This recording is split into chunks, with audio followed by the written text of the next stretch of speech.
AFC নারী Asian কাপের মূল পর্ব নিশ্চিত শেষে রাতে দেশে ফিরছে বাংলাদেশ নারী ফুটবল দল, যাদের বরণ করে নিতে রাত 2:30টায় হাতিরঝিলের এমফি থিয়েটারে সংবর্ধনা আয়োজন করছে বাফুফে। সেখানে আছেন সহকর্মী কনক মাহমুদ। সবশেষ খবর জানাতে সরাসরি চলে যাচ্ছি তার কাছে। কনক, সংবর্ধনা অনুষ্ঠানে কারা কারা থাকছেন, কি কি আয়োজন থাকছে বাফুফের পক্ষ থেকে জানাবেন। তন্নি, এখন পর্যন্ত সংবর্ধনা অনুষ্ঠানে যদি বলি অতিথির কথা, তাহলে এখন পর্যন্ত বাংলাদেশ সরকারের যিনি সংস্কৃতি উপদেষ্টা মোস্তফা সরোয়ার ফারুকী, তিনি থাকার কথা রয়েছেন এবং একই সাথে উপস্থিত থাকার কথা রয়েছে বাংলাদেশ ফুটবল ফেডারেশনের যিনি সভাপতি তাবিথ আউয়াল, ওনার উপস্থিত থাকার কথা রয়েছে।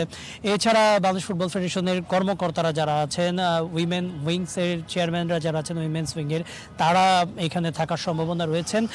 তবে সবকিছু মিলিয়ে যে দেখা যাচ্ছে যে একটা আয়োজন নিয়ে একটা সংখ্যা ছিল, কিছুটা বৈরী আবহাওয়া ছিল, বেশ বাতাস বইছিল এবং টিপটিপ বৃষ্টি পড়ছিল, এখানে কিছুক্ষণ আগেও পড়ছিল।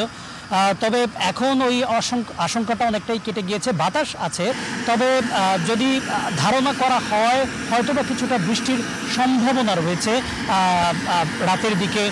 হয়তোবা বাংলাদেশ ফুটবল ফেডারেশন কিংবা যারা ইভেন্ট ম্যানেজমেন্টে আছেন তারা হয়তোবা এই বিষয়টা মাথায় রেখেছেন। এবং বড় ব্যাপার হচ্ছে যে বাংলাদেশ ফুটবল ফেডারেশন বলছে যে অনুষ্ঠানটা একেবারে খুবই সাদামাটা হবে, যেহেতু গভীর রাতে অনুষ্ঠানটা হচ্ছে এবং নারীদেরকে এনে খুব বেশিক্ষণ এখানে আটকে রাখা হবে না, তাদেরকে এঙ্গেজ রাখা হবে না, তাদেরকে একটা রিসিপশন দিয়ে অ্যাপ্রিসিয়েশন দিয়ে।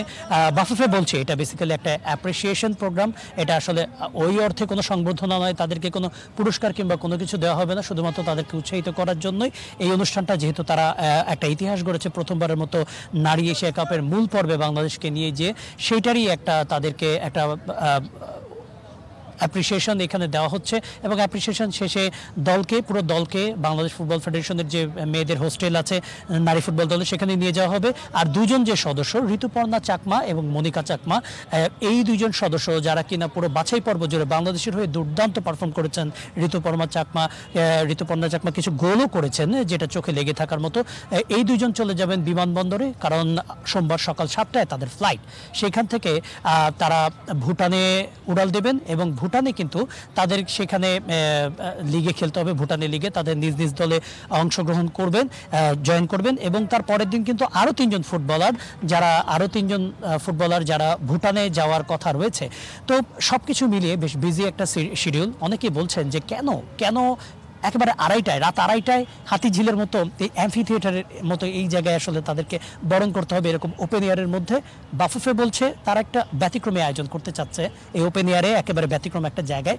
আর সবচেয়ে বড় ব্যাপার হচ্ছে এছাড়া সুযোগ নেই বাংলাদেশ ফুটবল ফেডারেশনের বিভিন্ন যে কর্মব্যস্ততা রয়েছে, সূচি রয়েছে, প্রতিদিনই কোনো না কোনো ইভেন্ট রয়েছে। বাংলাদেশ ফুটবল ফেডারেশনের সভাপতি, তারও ব্যস্ততা রয়েছে। সবকিছু মিলিয়ে এটাই তাদের কাছে পারফেক্ট। জি, ধন্যবাদ কনক আপনাকে। দর্শক, আমাদের সহকর্মী কনক মাহমুদ যুক্ত হয়েছিলেন রাজধানীর হাতিরঝিল থেকে, বাংলাদেশ নারী ফুটবল দলের সংবর্ধনার বিষয়ে সবশেষ জানাচ্ছিলেন।